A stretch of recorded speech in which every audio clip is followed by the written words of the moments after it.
नमस्कार दोस्तों, मैं अब्दुल मजीद करंट इंडिया न्यूज़ के लिए। पिछले दिनों मैंने एक वीडियो बनाया था उत्तर प्रदेश के हमीरपुर जिले की मौदाहा तहसील के रहमानिया इंटर कॉलेज के। रहमानिया इंटर कॉलेज बुंदेलखंड का एक ऐसा कॉलेज था जहाँ की शिक्षा, यहाँ के पढ़े लोग आज भी बड़े-बड़े ओहदों में काम कर रहे हैं। आईएएस हैं, आईपीएस हैं, आईआरएस हैं, बड़ी-बड़ी सेवाएं दे रहे हैं। उर्दू, हिंदी, इंग्लिश इस स्कूल की महत्वपूर्ण शिक्षाएं थी। अच्छे-अच्छे टीचर्स, अच्छे-अच्छे लड़के, अच्छा एडमिनिस्ट्रेशन और कम आबादी वाला ये कस्बे का एक कॉलेज पूरे उत्तर प्रदेश में एक नाम उसने पैदा किया था। अलीगढ़ मुस्लिम यूनिवर्सिटी में अगर किसी बच्चे को एडमिशन मिलना था, अगर कोई रहमानिया कॉलेज का नाम ले ले, मैं रहमानिया कॉलेज से आया हूँ, उसका एडमिशन हो जाता था। ये इतनी बेहतर शिक्षा इस कॉलेज की थी। छोटा सा कस्बा, अशिक्षित लोग, काश्तकारी करने वाले लोग, किसानी पर भी जिंदगी बसर करने वाले लोग, उनके बच्चे इतने अच्छी एजुकेशन इस कॉलेज से लेकर आज पूरे देश में, विदेश में आज अपनी सेवाएं दे रहे हैं। हालांकि इस कॉलेज को माइनॉरिटी का दर्जा मिल गया, उसके बावजूद इस कॉलेज का स्तर नहीं सुधरा। रख रखाव, देखभाल, एडमिनिस्ट्रेशन, अच्छे बच्चों का आगमन, अच्छे टीचर्स, ये सारी कमियां इस कॉलेज में बढ़ती चली गई। मौदाहा की आबादी 15 से 25 हजार हुआ करती थी। तब यहाँ की एजुकेशन इतनी बेहतर थी। आज आबादी लाख पार कर चुकी है मौदाहा कस्बे की। उसके बावजूद इस कॉलेज की संख्या में बच्चों का इजाफा नहीं हो रहा है और 12 से 1500 बच्चे पढ़ रहे हैं। सोचिए कितना बड़ा सवाल खड़ा होता है इस प्रबंधन कमेटी पर, स्कूल चलाने वाले उन कमेटियों पर सवाल तो खड़ा होता है। और इसी सवाल को लेकर मैंने ये मुद्दे उठाए थे। मेरे इस वीडियो के बाद लोगों के बहुत फोन आए, लोगों ने वीडियो को अप्रिशिएट किया, लोगों ने कहा कि बहुत सही बात आपने उठाई है, आज इस कॉलेज को उठाने की जरूरत है, ये मौदाहा की शान है, क्योंकि उर्दू का सबसे बेहतरीन स्कूल था ये। इंग्लिश में बहुत अच्छे यहाँ से बच्चे निकलते थे। कई सारी कमियां हैं, उन कमियों को लेकर के हमने ये सवाल खड़े किए थे। सवाल खड़ा करना वाजिब है, जिम्मेदारी है मीडिया की, जिम्मेदारी है आवाम की कि अगर कॉलेज में कोई इदारे में कोई कमियां हैं तो उसको उठाइए ताकि मैनेजमेंट समझे, उसका सुधार करे। हमारे इस वीडियो के बाद हमने इस पर सोचा कि एक बार फिर स्कूल के बारे में एक वीडियो बनाया जाए।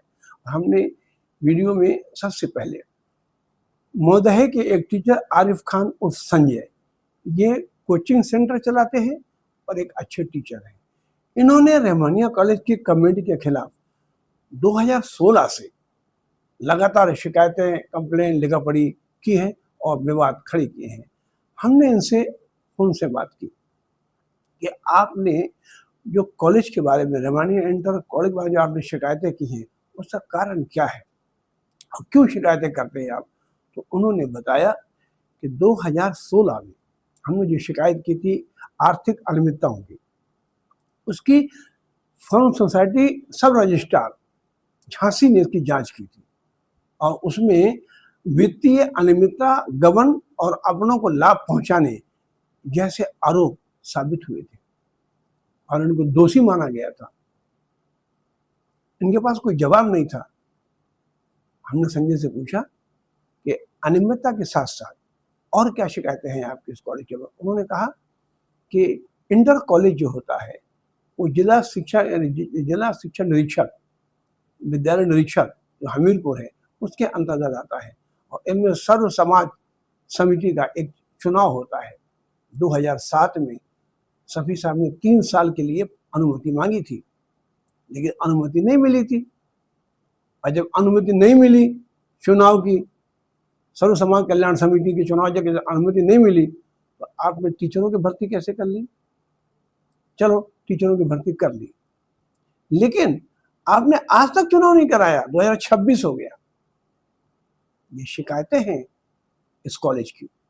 इसके अलावा स्कूल पे जो फीस ली जाती है, डोनेशन फीस, जनरेटर फीस, तरह तरह के फंड लिए जाते हैं, इन फंडों के सही रसीद नहीं दी जाती। कितने बार कॉलेज में हंगामा हुआ है, पालक झगड़ा करने पर आमादा हुए, हल्ला गुल्ला हुआ कॉलेज में, उसके बाद भी इनकी व्यवस्था सुधर नहीं रही है।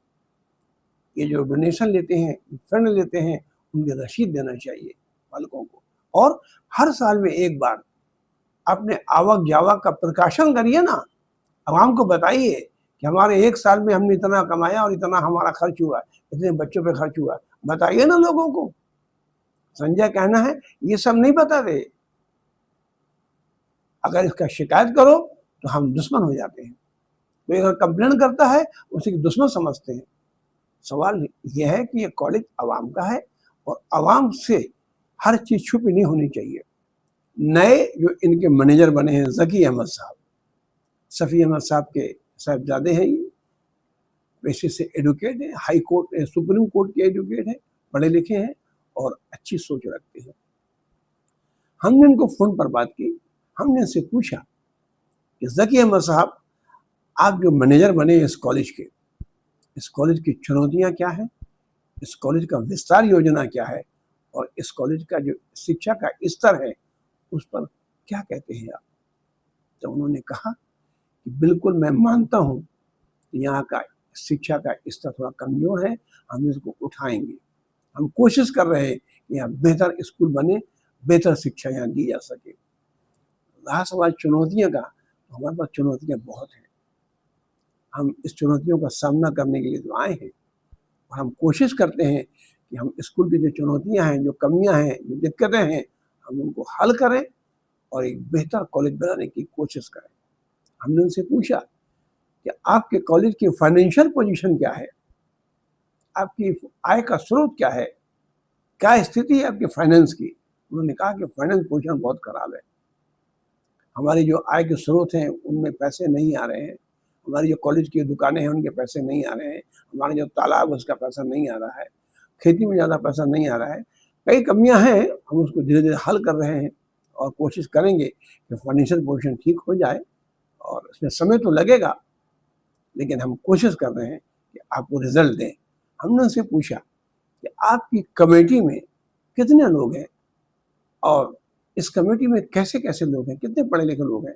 उन्होंने बताया कि हमने 21 लोगों को नया मेंबर बनाए हैं अभी, और ये जो 21 लोग जुड़े हैं ये सब एजुकेटेड हैं, कॉलेज से पढ़े हुए हैं, अच्छे वो लोग हैं, रिटायर्ड लोग हैं, एजुकेटेड लोग हैं और कॉलेज से इनका लगाव है, हमने इसलिए इनको जोड़ा है। कुल संख्या हमारी कमेटी के मेंबरशिप 40 है। तो हमने उनसे कहा इतने बड़े कॉलेज में 40 मेंबर, इतने बड़े कस्बे में 40 मेंबर, आप बढ़ाते क्यों नहीं मेंबर को, और बढ़ाइए मेंबर, 100-200 मेंबर करिए, हर मोहल्ले से 4 आदमी लीजिए। उन्होंने कहा हमारी मजबूरी है, हमें कोर्ट का आर्डर है, हम इससे ज़्यादा मेंबर नहीं बढ़ा सकते। हमने कहा उनसे आपके पास सोसाइटी है, आपके पास बैलाज है, आप अमेंडमेंट कीजिए, बैठक बुलाकर उसमें प्रस्ताव पास करिए और मेंबर जोड़िए। लेकिन उन्होंने कहा ये हम मानते हैं कि सोसाइटी में हमारा विकल्प है, लेकिन हम बॉन्डेड हैं कोर्ट के, हम कोर्ट के आर्डर को डिले नहीं कर सकते हैं, हमारी मजबूरी है, इसलिए हम मेंबरशिप ज़्यादा नहीं बढ़ा रहे हैं। लेकिन यकीन मानिए जो मेंबर हमने जोड़े हैं अभी वो बहुत अच्छे मेंबर हैं, बहुत अच्छा रिजल्ट आपको मिलेगा। आपकी जो कॉलेज की जो आपको समस्या दिख रही हैं, आने वाले दिनों में हम उसका निराकरण करके दिखाएंगे। कोशिश ये है हमारी कि हम इसको कामयाबी के साथ आगे ले जाएं। बस हमें ज़रूरत है कस्बे वासियों की मदद की, कस्बे वालों के सहयोग की, हमें ज़रूरत है आवाम की, हमें ज़रूरत है यहाँ के उन लोगों की जो इस कॉलेज से पढ़े हुए हैं, यहाँ से हैं, वो हमें सहयोग करें, हमारे साथ खड़े हों। ये कॉलेज हमारा नहीं है, कॉलेज पूरे कस्बे का कॉलेज है, पूरे कस्बे की जिम्मेदारी है। कस्बे को आवाम को भी चाहिए कि हमसे जुड़ें, हमसे अगर कोई कमियां हैं, हमारे पास कोई गलतियां हमें बताएं, हम उसका निराकरण करेंगे। हम बिल्कुल नहीं चाहते कि हम अपनी मनमानी करें, हम हर उस शख्स की सुझाव को स्वीकार करेंगे और उसका हल करेंगे। हमारे साथ जुड़कर तो देखिए, कॉलेज के लिए आगे बढ़िए, हमारे साथ खड़े हुए, हम कॉलेज को आगे बढ़ाएंगे। ये उनका दावा था। उन्हीं के एक साथी हैं मसीहुद्दीन।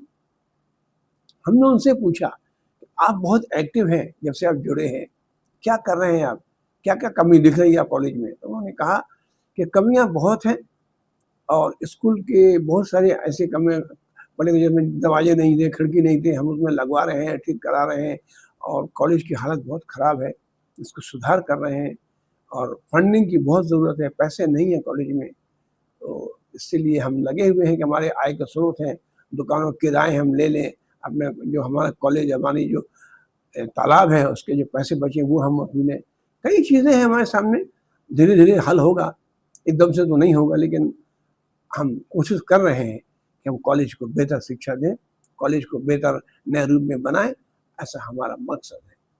अब देखना ये है, ये बातें तो इनकी बहुत अच्छी हैं, क्या वास्तव में ये रिज़ल्ट दे पाएँगे? क्योंकि 40-50 साल का इतिहास है इस कॉलेज का।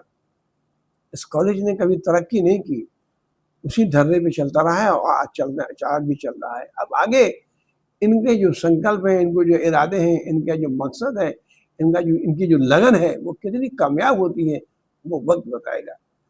ज़की अहमद साहब से हमने एक सवाल और पूछा था कि आप डिग्री कॉलेज क्यों नहीं बना रहे हैं? उन्होंने कहा कि ये हमारे एजेंडे में है, हम डिग्री कॉलेज बनाएँगे, फील्ड मैदान में बनाएँगे, हमारे पास ज़मीन है, लेकिन वो महिलाओं का कॉलेज होगा। वहाँ महिलाओं के लिए डिग्री कॉलेज होगा, उसमें सारे पाठ्यक्रम होंगे। हम कोशिश कर रहे हैं कि बहुत जल्द इस प्रोजेक्ट को हम लॉन्च करें और एक नया प्रोजेक्ट हम बनाएँगे। हम रेमनिया कॉलेज से बाहर निकलेंगे और हम आगे इसका विस्तार भी करेंगे। ज़की अहमद और उनकी कमेटी कितनी कामयाब होगी इस काम करने में, कितनी कॉलेज को आगे ले जाएगी, ये तो आने वाला वक़्त बताएगा। लेकिन आज जो चुनौतियाँ हैं, आज जो हालात हैं, वो इस कॉलेज के लिए बहुत बड़ी चुनौती है। कॉलेज चलाने के लिए आपको अच्छे टीचर लाने होंगे, बच्चों कोशिश करो कि कस्बे के लोग अपने बच्चों को यहाँ पढ़ाएँ, दूसरे स्कूल में न ले जाएँ। जो यहाँ से चले गए बच्चे, उनके पालकों से पूछें कि भैया रेमनिया कॉलेज में क्यों नहीं पढ़ा रहे हैं? आइए ना, पढ़ाइए ना। इस कॉलेज का जो नाम था, वो आपको वापस लाना होगा। अब देखना ये है, ये कमेटी कितना कामयाब होती है और कितनी आगे ले जा सकती है कॉलेज को, कितना करप्शन को रोक पाएगी, कितना भ्रष्टाचार को बंद कर पाएगी। ये बहुत बड़ी चुनौतियाँ हैं, बहुत बड़े सवाल हैं और महोदय का ये स्तंभ शिक्षा के क्षेत्र में लगातार आगे बढ़ पाएगा। नमस्कार।